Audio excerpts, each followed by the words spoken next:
Welcome back to my channel. Chapter 4. Outed. Jared. Maybe using the backyard as an excuse to get Mitch to come over was a bad idea. My shoulders ached, my back was sunburned, I had a nasty cut on my arm, and my lower back needed 2 Tylenol tablets, badly. Not to mention I needed 2 showers to get clean. Still, 1 load to the city dumps down, about $1 million to go. And the worst part, besides a little pink on his ears and a little sweat, Mitch kept hauling crap to his truck.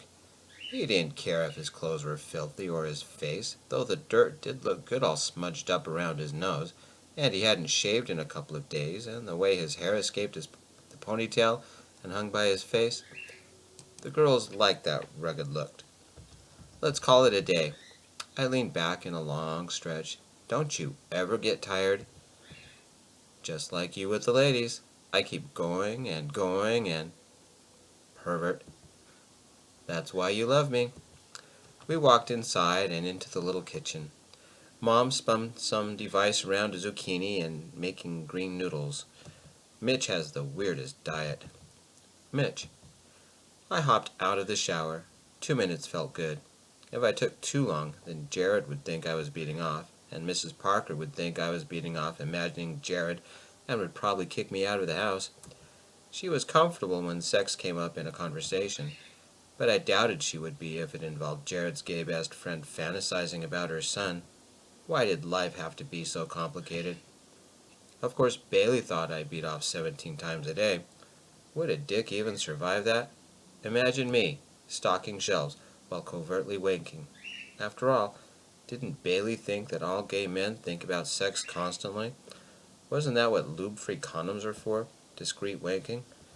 Bailey didn't watch enough porn. Sometimes life would be easier if I was asexual. Dressing in black shorts and a black t-shirt and arranging the 13 mallet bracelets above the diabetes med alert, I padded barefoot back to Jared's room. Jared's room. Sheer imperfection. He was so lucky. A dozen dusty first-place trophies, a couple of dusty plaques, some dusty pictures sitting on his cluttered desk. About 1 million shirts and pants and shorts and briefs littered the hardwood floor, the old beanbag, and the chairs, and about 5,000 socks. It smelled of socks, right guard, aftershave. Heaven compared to the sterility of the monster house. Donna demanded that it had to be company ready at all times. And there was Jared, face down on his old pillow, his sandy hair mussed around his head, and his arms outstretched as if he formed the letter T, his shoulders pink from the sun. "You want me to put some lotion on your back?" A small thrill washed through my dick. Jared groaned. I took it as a yes and went into the bathroom for the aloe lotion. Squirting it across the back, I massaged it into the skin, still hot from the outdoors, and made sure my shirt covered my erection. This was heaven. I added more lotion and worked it into the tight shoulders and kneaded my fingers down to the lower back. "You're going to feel this tomorrow," I whispered. "You're enjoying this way too much. Couldn't wait to get your hands all over me." "Maybe, but not as much as you wanted me to." "Pervert." "That's why you love me," I said. Jared started snoring. And he still looked like some guy off a romance cover. Nobody cared if he had a sock on the floor. Jared had the perfect life, perfect mom, perfect everything. Life wasn't fair. I wiped my hands on my legs to get rid of the extra lotion, got out the insulin pen, prepped it, adjusted the dial, and injected myself to the left of my navel. Too many pen dots. I would have to focus on my arms or legs next, but the Scorpio constellation right next to my belly button did look nice, though Antares was off just a little. I made a note in my journal, then packed it all up. Made sure the alarms in my phone were set, and I was good for the night. Picking the blanket up off the mess of shirts on the floor, I pulled it over Jared, leaving the lotion-covered back free. We hadn't worked that much today, had we? I picked up some of Jared's darks to wash with my own, turned the lights out, and closed the door. "Mind if I throw some wash in?" I yelled to Mrs. Parker. "You never have to ask, just do it." Mrs. Parker said that every time. It was our little ritual. I threw the clothes in the washer and joined her at the table. Pasta primavera with zucchini noodles, garlic toast for her, and extra zucchini for me. And we had a normal conversation. No screaming, no swearing, just talking, like real people do. Or is that a fantasy? After dinner, I did the dishes. It was only fair. Changed the laundry and sat out on the stairs looking through my journal and waiting for the stars to come out. Only a few more days until the hat came and I could tell Jared everything. Sunday night. Thursday, 2 days before the apocalypse. Jared. The alarm on my phone rang 5:30. I opened today. Groan. I wasn't hungover, but it felt like it. Arms so stiff the elbows wouldn't work, and my legs did not want to move. And the sunburn, don't get me started. Places ached that I didn't know I had places for. No shaving today, but a caffeine intravenous drip would be nice. Prying myself off the bed, I placed my feet on the shirt carpet and forced myself to rise. A quick shower and then the torturous duty of finding something clean to wear. Except my closet had clean things that smelled nice. Mitch again. Would it be too much just to hire him to do laundry? If I wasn't careful, Mom would trade me in for the Mitch model. After dressing, I went into the kitchen and started the coffee pot. I needed caffeine. Mom was still asleep, back in her room, and the TV was blissfully quiet. Mitch slept on the couch, one leg off, an arm thrown up over the back, and his hair a mess of snakes. His shirt had pulled up to show the little injection marks around his abs. He always kept his shirt on. When would he realize that no one cared about the little needle pricks? Some girls would take pity on him for it, and he could get a date in an instant. Maybe that's what I would do. Take Mitch out to a bar on his 21st birthday and have him meet some of the local nightlife. When was the last time he'd gotten laid? Years, maybe? Not since Michaela, as far as Mitch ever said. Far too long for anyone. The coffee was done, and it smelled so good. I walked back into the kitchen and poured myself a cup and added cream and a bit of sugar and a dash of cinnamon. And a couple of ice cubes so I could drink it right now. Arriving early at the Java Dive, I unlocked the front doors, leaving them open for the other employees coming in. After putting the chairs down, I started the different brews we offered, got my brew machine started, filled the creamers and the special flavorings, got the till from the safe, loaded it with the basic cash needed, made sure the router was working, got the pastries from the walk-in fridge, and put them behind the glass display case. Ready, with 5 minutes to spare. Still, no cashier. First customer walked in, a policeman. No problem. Java Dive gave discounts to police and firefighters. "What will you have?" I said. The police officer eyed the menu on the wall and rubbed his forehead. "Medium iced mocha."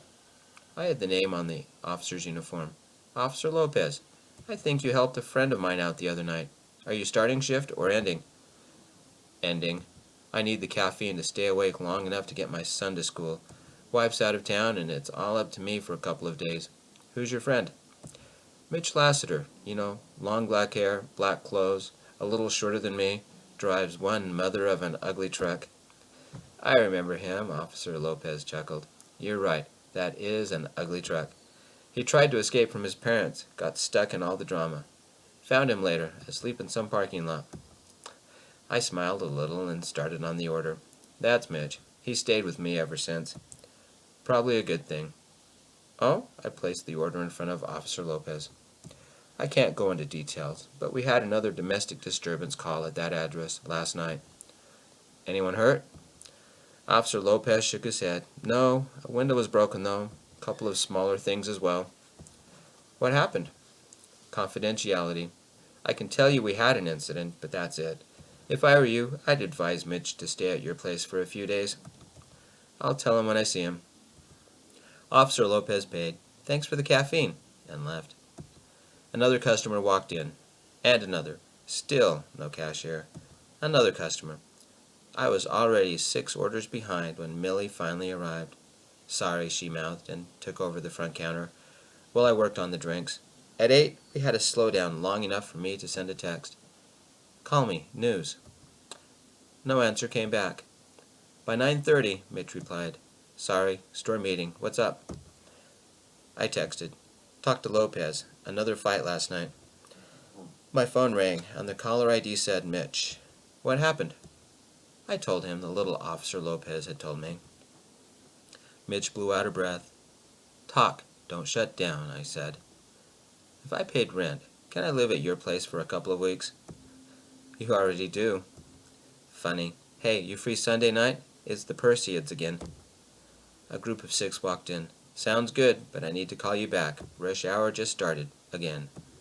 Talk later. Bye. Mom would probably like that, but where would Mitch live? Mom's room? My room? The couch? On the old beanbag? Sleep in his truck? In the backyard? Like when we were kids and stayed up to watch the lunar eclipse while roughing it in the backyard? That sounded fun. Mitch. Jared was free that night. It would work out. Amazon still showed the package arriving on Sunday.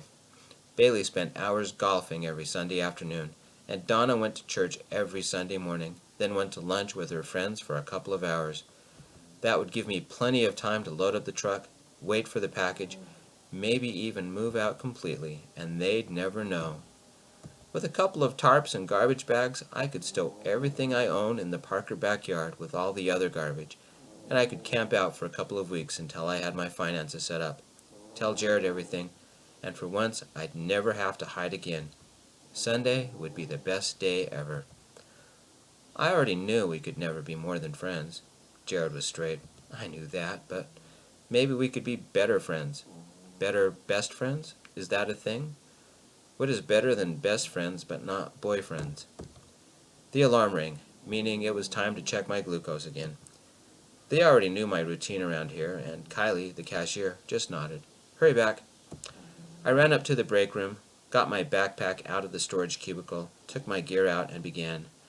The insulin pen was 2/3 full, plenty of pen needles, but I only had a few test strips left. The readings had jumped 100 points since the last check. My neck tightened. Whenever my readings jumped or I got low on insulin, my neck tightened, then shoulders, and it led into my scalp. It doesn't take much more than that to trigger the headaches, which can turn into long-term migraines. The doctor gave me something to take when that happened, but I don't. I can't drive, can't skate, can't really work when I take those. Only sleep. I recorded the readings and looked at the food log. What had I eaten that wasn't normal? You okay? Mr. Harding walked in and grabbed a cup and poured coffee in it. Glucose is high today, and I don't know why. I must be reacting to something, but I didn't eat anything unusual. Unless it had something to do with Mrs. Parker's low-carb pancake mix. Are you spiking? Not yet. I'll check again in an hour. My neck tightened even more, and so did my shoulders. In an hour, I checked again. Another 100 points. Shit. The tenseness in my shoulders went to my skull, and the stress headache hit. I recorded the results and walked to the pancake section to find the mix. Read the ingredients. Not low carb, just lower carb. I should have checked the carb count. A couple of pancakes equaled my entire carb count for the day, and I ate 4. First problem, stabilize. Second problem, what to tell Mrs. Parker. I ran back to the break room with the package, prepped the pan and lifted my shirt a few inches, broke open an alcohol wipe, cleaned the skin, and took a dose with everybody on break watching. Yeah, baby, show off my polka dot abs. There were too many pen dots on them, and I didn't want to overdo it. Not the abs this time. I pushed my left sleeve up and used the pen. Checking the pancake mix again, I carefully recorded everything on the label, including ingredients and nutrition stats, and the unexpected carb count. It had made me spike so high so fast. I could have been eating mashed potatoes topped with chocolate syrup and honey. I had the training. This had happened before. I had the insulin pen. Just breathe. Don't panic. Ignore the headache. But I still panicked. Every time something weird happened, my stomach lurched in another migraine. Text came in from Jared. I didn't even read it before responding. Spiking. Text later. I wonder if Jared knew what that meant. Probably thought I was playing volleyball at work. Bad? Mr. Harding said from the other table. Above 300. I haven't had a reading that high in months. Will he be okay? I'll check in an hour. I sighed.